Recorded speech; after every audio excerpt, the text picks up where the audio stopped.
नमस्कार। कार्यक्रम यो सातामा यहाँहरूलाई हार्दिक स्वागत छ। म रामप्रसाद भण्डारी। दर्शकवृन्द, मुलुकको समसामयिक राजनीति र जनसरोकारका महत्त्वपूर्ण विषयमा हामी यस कार्यक्रममा विचार विमर्श गर्दै आएका छौँ। यसै क्रममा आज हामीले स्टुडियोमा निम्ताएका छौँ वन तथा वातावरण मन्त्रालयका प्रवक्ता एवं सहसचिव प्रकाश लम्साललाई। उहाँसँग खास गरी वातावरण संरक्षण, जलवायु परिवर्तन र प्रदूषण नियन्त्रणका लागि भइरहेका विभिन्न प्रयासका बारेमा केन्द्रित रहेर कुराकानी गर्दैछौँ। यहाँलाई कार्यक्रममा स्वागत छ। धन्यवाद रामप्रसादजी। यति बेला खास गरी काठमाडौँ उपत्यका लगायत देशभरको प्रदूषणमा केही सुधार आएको छ। यसको पछाडिका कारणहरू के हुन् जस्तो लाग्छ? समग्र यो पर्यावरणको अवस्थालाई यहाँले कसरी हेर्नुभएको छ? पहिलो कुरा त यो बेला नै एकदम मौसम सफा रहने, आकाश सफा रहने, जताततै हरियाली देखिने यो समय हो।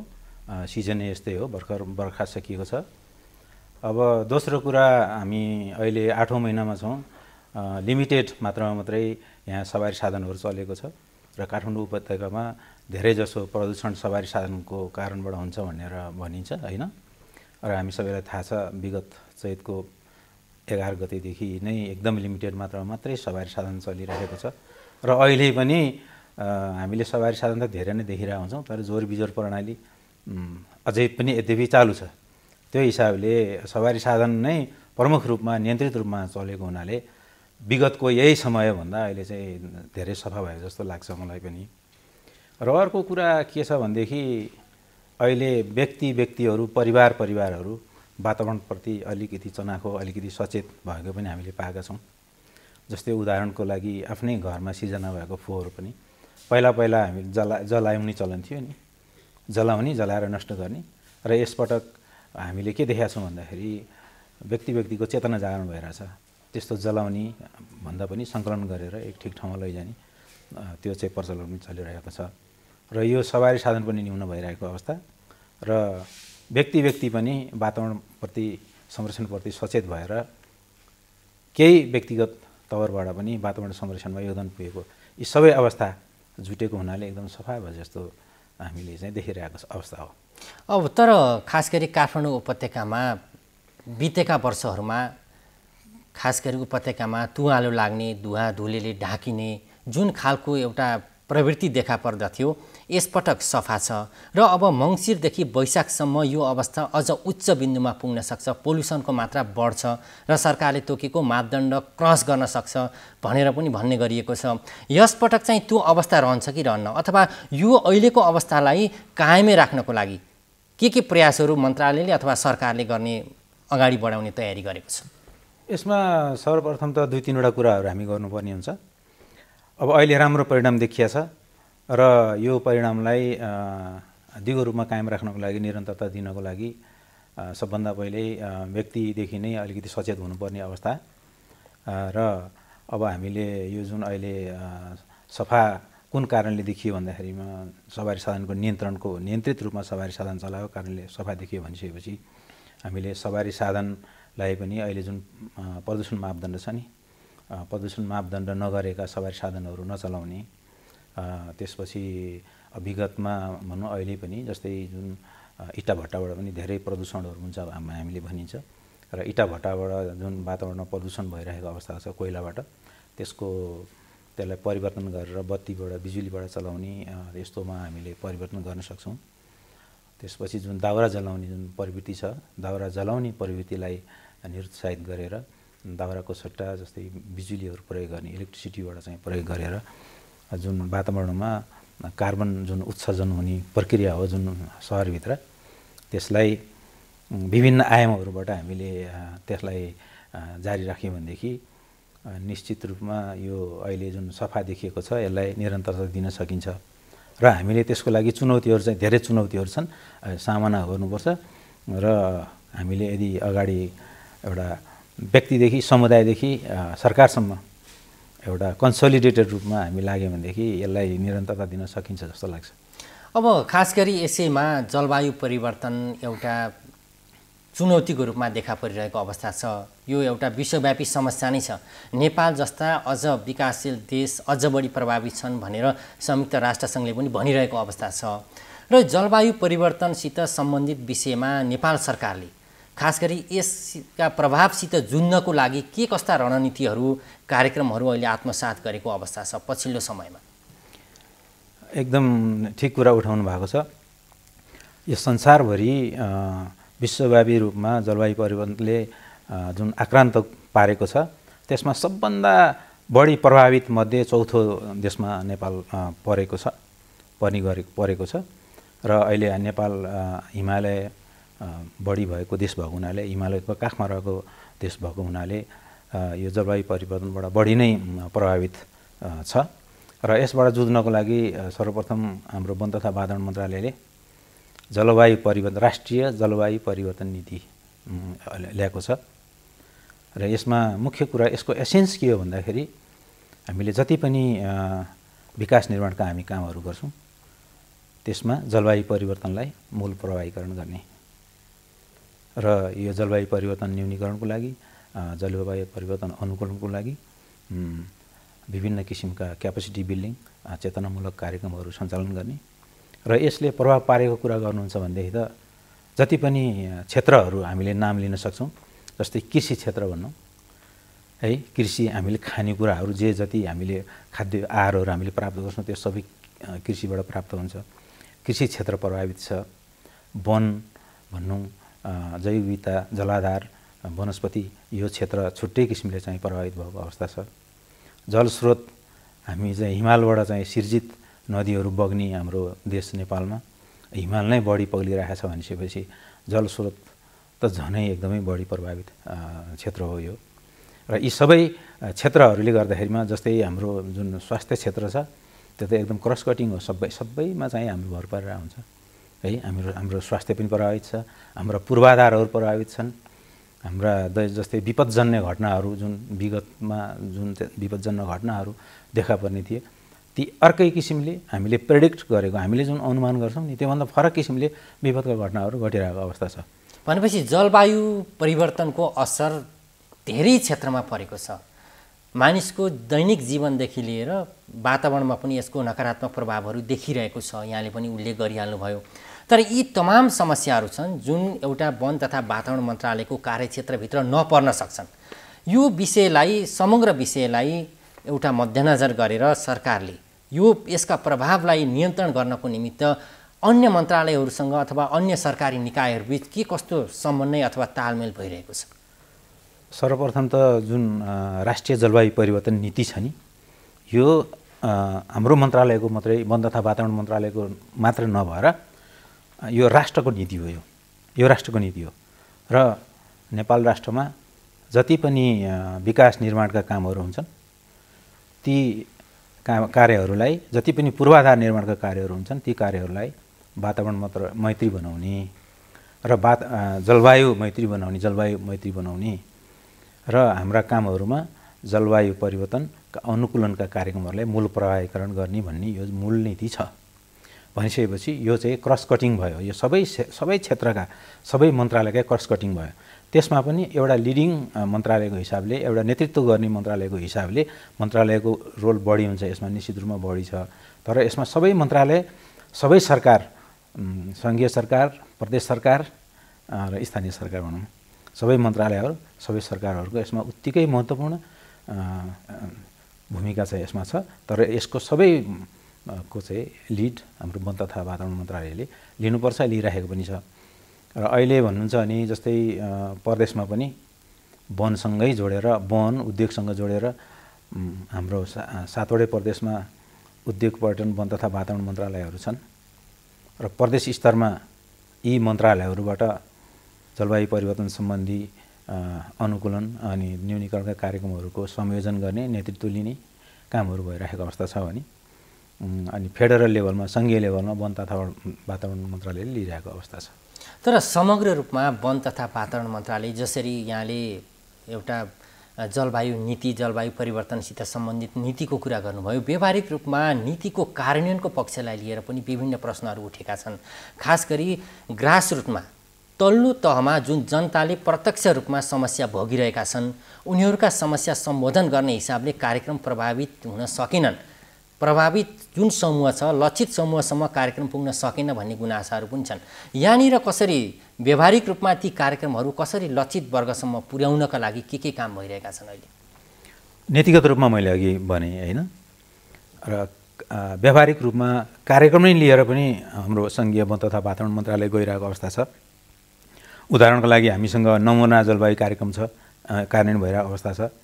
अनि राष्ट्रिय जलवायु परिवर्तन अनुकूलन कार्यक्रम छ हामीसँग, NCCSP Nepal climate change support programme छ, र जस्तै इकोसिस्टम बेस्ड एडप्टेसन कार्यक्रमहरू जो 39 जिल्लामा लगाइरहेको छ, र स्थानीय नगरपालिका र गाउँपालिकाहरूसँग समन्वय गरेर एकाकार भएर हाम्रो सङ्घीय वन तथा वातावरण मन्त्रालयले जलवायु परिवर्तन अनुकूलनका लागि local adaptation plan of action भन्छ, जुन अङ्ग्रेजीमा लापा भनेर भन्छ, यो कार्यक्रमहरू बनाइरहेको अवस्था छ। कार्यक्रम योजनाहरू पनि बनाउने र स्थानीय गाउँपालिका नगरपालिकाहरूसँग मिलेर त्यसको कार्यान्वयन पनि गर्ने। र अघि पनि हाम्रो छलफलमा आइसकेको छ, जस्तै जलवायु परिवर्तन यसले पुरै सेक्टरलाई यसले असर पारेको हुनाले यो चाहिँ मल्टी सेक्टरल र मल्टी डाइमेन्सनल प्रक्रिया हो यो जलवायु परिवर्तन अनुकूलन भनेको।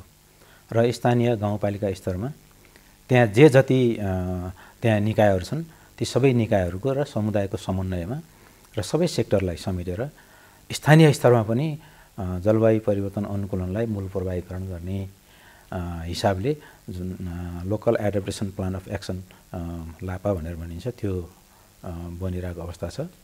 र त्यसलाई अरू सेक्टरहरूले त्यसलाई कार्यान्वयन गर्नलाई अरू सेक्टरबाट पनि सहयोग प्राप्त हुन्छ। जस्तै सिँचाइ सेक्टर सिँचाइबाट प्राप्त हुन्छ, सडकबाट प्राप्त हुन्छ, हाम्रो भू संरक्षणबाट प्राप्त हुन्छ, जति पनि थीमेटिक लाइन मिनिस्ट्रीहरू छन् उहाँहरूबाट पनि त्यसको कार्यान्वयनको लागि चाहिँ सहयोग प्राप्त हुन्छ।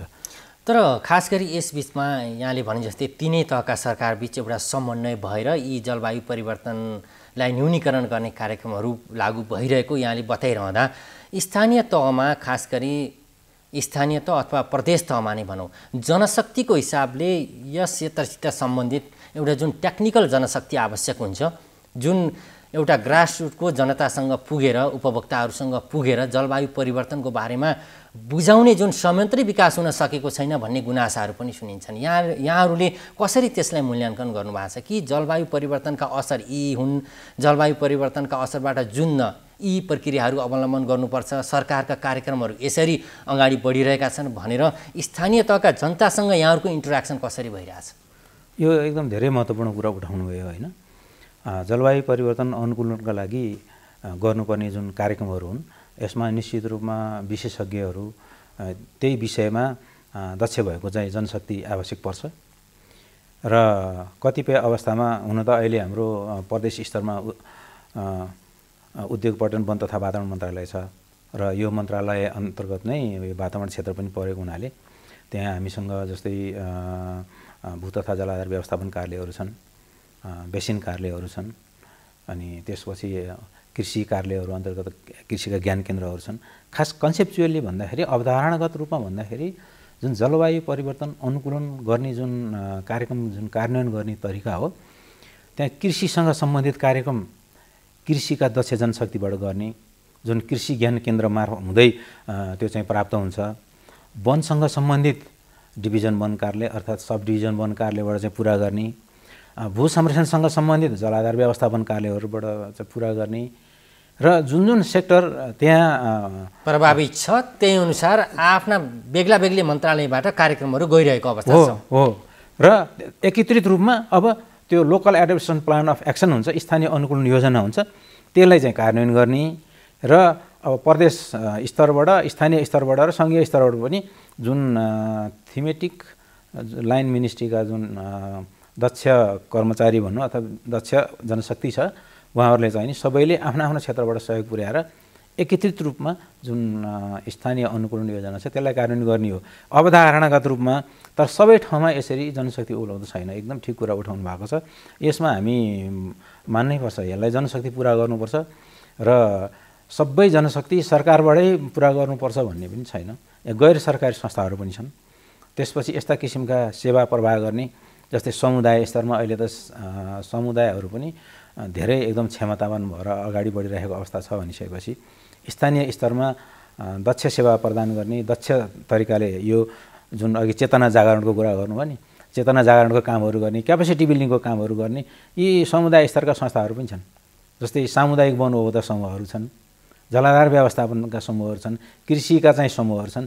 यसमा समूहमा काम गर्ने, नेतृत्व दिने जुन किसान फार्मर लेभलमा पनि जुन दक्ष व्यक्तिहरू हुनुहुन्छ उहाँबाट पनि हामी चाहिँ सेवा लिन सकिन्छ। अब खास गरी जलवायु परिवर्तनको असरसँगै सरकारले वनबाट समृद्धि हासिल गर्नुपर्छ भन्ने नीति लिएको छ र त्यही नीति अनुसार विभिन्न कार्यक्रमहरू पनि यति बेला सञ्चालन भएको अवस्था छ। तर वनबाट समृद्धि हासिल गर्ने सरकारको नीति भए पनि वास्तवमा वनबाट समृद्धि हासिल भएको अवस्था छ कि छैन अहिलेको समग्र मूल्याङ्कन गर्दा? अब यसमा दुईटा कुरा छ हेर्नु। समृद्धि केलाई समृद्धि मान्ने हो?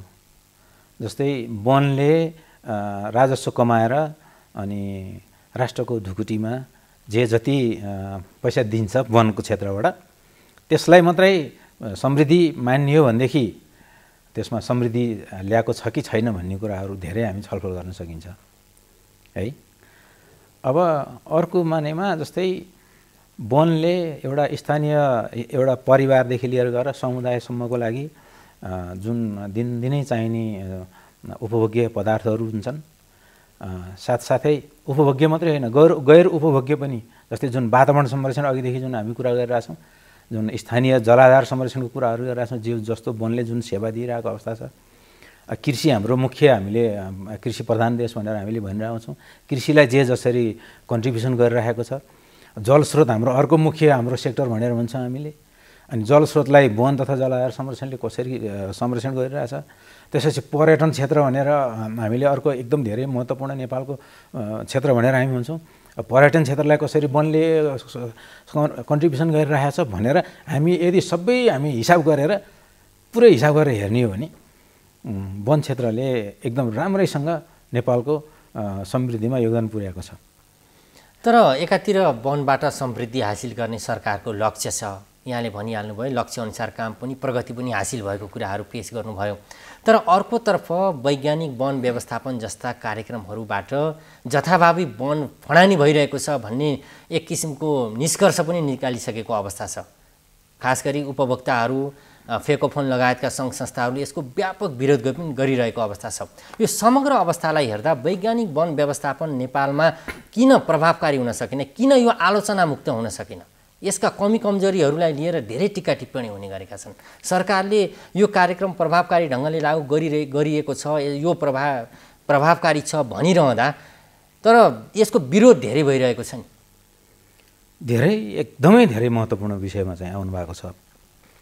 यहाँले भन्नुभयो कि जस्तै विभिन्न निकायहरूले निष्कर्ष निकालिसकेका छन् भन्ने कुराहरू यहाँले जुन बताउनु भयो, निष्कर्ष के को आधारमा निकालिन्छ? फ्याक्टको आधारमा, फिगरको आधारमा, तथ्यको आधारमा, तथ्याङ्कको आधारमा निष्कर्षहरू निकालिन्छ। र जुन वैज्ञानिक वन व्यवस्थापनले जथाभावी वन फाँड्यो भनेर जुन कुराहरू मिडियामा हामीले पनि सुनिरहेका छौँ, तर यहाँले कहीँ पनि देख्नुहुन्न कति हेक्टर वन फाँड्यो त? कति हेक्टर वन फाँड्यो अवैध तरिकाले? कति हेक्टर वनबाट चाहिँ नि कृषिमा अथवा अरू भू उपयोगमा परिणत भयो? हामीले देख्न पाउँदैनौँ। र यसरी वन व्यवस्थापन गरेको ठाउँमा त्यहाँको चाहिँ स्थानीय व्यक्तिले, स्थानीय समुदायले सजिलो तरिकाले काठ दाउरा लिन पाउनु भएको छ कि छैन भनेर त्यहाँ कतिको सजिलोरी चाहिँ प्राप्त भइरहेछ। वन सम्बन्धी जुन पहिलादेखि जुन मुद्दाहरू पर्ने थियो त्यो घटेको छ कि छैन? बजारमा काठ दाउराको उपलब्धता पहिलाभन्दा बढी छ कि कम छ? त्यसको निष्कर्ष निकालिएको छैन है। र वन भनेको कुरा के हो भने हेर्नुहोस्, जस्तै हामीले जुन कृषिमा हामीले आज चाहिँ खेती, आज बाँधो जोतेर खेती गरेर मल पानी गरेर 2 महिना 3 महिनामा त राम्रोसँग हामीले त्यसको हार्भेस्ट गर्न सक्छौँ है। भनिसकेपछि त्यसको लागि व्यवस्थापन गर्नलाई 1 वर्ष 2 वर्ष 3 वर्ष हेरेर व्यवस्थापन गऱ्यो भने हामी सकियो। तर वनको त हेर्नुहोस् धेरै लामो समयसम्म, छोटै अवधि भन्नुहुन्छ भने एकदमै जस्तै मसलादेखि लिएर गएर सिसोको कुरा गर्नु छ भने नि 20-25 वर्ष नभइकन त्यसको बाली हार्भेस्ट गर्न सकिँदैन। 20-25 वर्षको लागि योजना गर्नु पर्यो नि। अझ प्राकृतिक रूपमा उब्जिएको वनको व्यवस्थापन गर्नुहुन्छ भने त्यहाँको जुन प्रजाति त अलिकति स्लो ग्रोइङ हुन्छ नि। तर सरकारले चाहिँ वर्षौँ लगाएर हुर्काएको वनलाई एउटा वैज्ञानिक वन व्यवस्थापनको नाममा जथाभावी रुखहरू काटिए भन्ने गुनासाहरू छन्। काटिएको ठाउँमा प्रभावकारी ढङ्गले वृक्षारोपण गरिएको छ कि छैन भन्ने प्रश्न पनि छ। यो जुन स्तरबाट जथाभावी रुखहरू काटिएको छन् भनेर जुन आवाज उठेको छ नि, त्यो आवाज उठाउने वर्गले, त्यो आवाज उठाउने संस्थाले, व्यक्तिले गत साल काटेको ठाउँमा बिरुवाहरू आएको छ कि छैन भनेर प्रस्तुत भएको छैन। आज वैज्ञानिक वन व्यवस्थापन 8औं वर्षमा कार्यान्वयनमा छ। 8 वर्ष पहिले काटेको अवस्था कस्तो छ हामीले गएर हेर्ने, त्यसको परीक्षण गर्ने, अनि 7 वर्ष पहिलाको कस्तो छ परीक्षण गर्ने, 6 वर्ष पहिलाको कस्तो छ परीक्षण गर्ने, 5 वर्ष पहिलाको कस्तो छ परीक्षण गर्ने, र त्यो परिणाम हेऱ्यो भनेदेखि त परिणामले देखाउने कुरा हो। तर यो असमझदारीका कुराहरू, असन्तुष्टिका कुराहरू कसरी बाहिर आए? यो चाहिँ के हुनसक्छ भने अहिले जुन सक्रिय वन व्यवस्थापन अथवा वन सम्वर्धनमा आधारित वन व्यवस्थापन, अहिले वैज्ञानिक वन व्यवस्थापन जुन भनेका छौँ, अलिकति यो शब्दमा पनि धेरै अलिकति कुराहरू भइरहेछ, कसैले शब्दमा पोजिसन लिने कुरा भइरहेछ। मैले त के भन्छु भने अहिले गरिराखेको कुराहरू वन सम्वर्धनमा आधारित प्रणाली हो यो, है। वन सम्वर्धनमा आधारित भन्नाले वनलाई कस्तो किसिमले उपचार गर्दाखेरि, कस्तो किसिमले काटदाउरा सङ्कलन गर्दाखेरिमा त्यसबाट अधिकतम र दिगो रूपमा पछिसम्म अहिले जुन पैदावार प्राप्त गर्छौँ कहिले पनि नघट्ने गरेर, र वनलाई चाहिँ जस्ताको तस्तै हामीभन्दा पछाडिको पुस्तामा राख्ने गरेर कसरी हार्भेस्ट गर्न सकिन्छ, कसरी वनलाई एउटा बालीको रूपमा काट्न सकिन्छ भनेर प्रयास गरे हो। र यसलाई कार्यान्वयन गर्नको लागि प्राविधिक जनशक्ति चाहिन्छ, प्राविधिक जनशक्ति चाहिन्छ। र अहिले जुन विषय उठेको छ यसमा जस्तै अहिले विगतमा जुन वन संरक्षण भइरहेछ नि, संरक्षण त भयो, धेरै राम्रोसँग संरक्षण भयो, वन माथिसम्म आयो, राम्रो भयो। तर त्यसलाई उपयोग गर्नलाई, त्यसलाई उपचार गर्नलाई त टेक्नोलोजी चाहियो नि, प्रविधि चाहियो नि त। संरक्षण गर्नलाई जस्तै जनचेतना जागरण गरेर मात्रै भयो। अब हामी यस्तो अवस्थामा पुगेका छौँ कि जुन पहिले जुन सहजीकरण गर्ने, चेतना जागरण गर्ने जुन अवस्था थियो नि, त्यो फेज सकियो, त्यो निरन्तर छँदैछ, सफलता हासिल भयो हो। तर अब जुन व्यवस्थापनको चरणमा प्रवेश गर्दाखेरि समस्या धेरै आयो। हो, व्यवस्थापनको चरणमा प्रवेश गर्दाखेरि हामीले दुईटै काम प्यारलली गर्नुपर्ने हुन्छ। एउटा सहजीकरण र चेतना जागरणको पक्ष एउटा, र त्यसपछि एउटा प्रविधि र प्राविधिकहरूले चाहिँ प्रयोग गरेर, अहिलेको प्रविधि प्रयोग गरेर वनमा उपचार गर्ने, वनमा काट्ने, सङ्कलन गर्ने, एउटा थोरै रकममा धेरै किसिमको फाइदा हुने गरेर गर्ने। यी दुईटा कामहरू अहिले हामी गर्नुपर्ने हुन्छ। पहिले एउटै मात्रै काम गरेको थियो, संरक्षण, चेतना जागरण गर्ने र सहजीकरण गरे भने पुग्थ्यो। र यो चेतना जागरण र सहजीकरण गर्ने धेरै संस्थाहरू हुनुहुन्छ, धेरै समूहहरू, महासङ्घहरू हुनुहुन्छ, उहाँहरूको योगदानबाट यहाँसम्म आएको हो, यसमा कुनै प्रश्नै छैन। उहाँहरूको धेरै ठुलो योगदान छ, है। अब के हो भन्दाखेरि अब चाहिँ नि पनि उहाँहरूको योगदान चेतना जागरण र सहजीकरणमै हुनुपर्छ। र वनमा कसरी काट्ने, के गर्ने भनेको यो प्राविधिकलाई छोडिदिनुपर्छ यो। र अहिले चाहिँ के हो भने यसरी चाहिँ अगाडिको सहजीकरण गर्ने, चेतना जागरण गर्ने गरिराख्नु भएको थियो, त्यो पक्षलाई अलिकति प्राविधिक अलिकति हाबी भयो। प्राविधिक हाबी भएको कारणले गर्दाखेरि अलिकति स्थानीय समुदायहरूले केही अलिकति कम्युनिकेसन ग्याप भयो कि, सञ्चार पुगेन कि, कुरा बुझिएन कि भन्ने हिसाबले उहाँहरूले देखाउनु भएको हो। तर परिणामको रूपमा परिणाम हेरेर हामी कुरा गर्नुपर्ने हुन्छ। फेरि अब मैले यो पनि भन्न चाहन्छु कि कुनै पनि काम गर्दाखेरि हामी पहिलो जस्तै 8 वर्ष हो, पहिलो 8 वर्ष हो नेपालमा, यहाँभन्दा नेपालको इतिहासमा अगाडि कुनै पनि पहिलो 8 वर्षसम्म लगातार यसरी वन सम्वर्धनमा आधारित व्यवस्थापन गरिएको छैन। यो पहिलो इतिहासमा पहिलोबाट गयो। यसरी व्यवस्थित वनहरू नै छैन।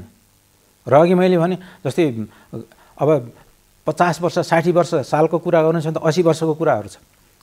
त्यसको 80 वर्षसम्मको भिजन राखेर हामी काम गर्नुपर्नेमा अहिले 8औं वर्षमा छ भनिसकेपछि पहिलो वर्षदेखि 7औं वर्षको लगातार सबै एकपछि अर्को राखेर हामीले यदि विश्लेषण गऱ्यौँ भने एकदम परिणाम सकारात्मक छ। जुन ठाउँमा जसरी यसको विरोध गरिएको छ त्यो औचित्य, त्यसको पुष्टि हुँदैन भन्ने यहाँको कुरा रह्यो। पुरै कार्यक्रम ठिक छैन भनेर गर्ने औचित्य पुष्टि हुन चाहिँ सक्दैन। हस् त, यहाँ कार्यक्रममा आएर आफ्ना महत्त्वपूर्ण विचारहरू राखिदिनु भयो, यहाँलाई धन्यवाद। मेरो तर्फबाट पनि यहाँलाई एकदम धेरै धेरै धन्यवाद छ। आदरणीय दर्शकवृन्द, हामीले कुरा गर्यौं वन तथा वातावरण मन्त्रालयका प्रवक्ता एवं सहसचिव प्रकाश लम्सालसँग। आजलाई कार्यक्रमबाट बिदा चाहन्छौं। नमस्कार।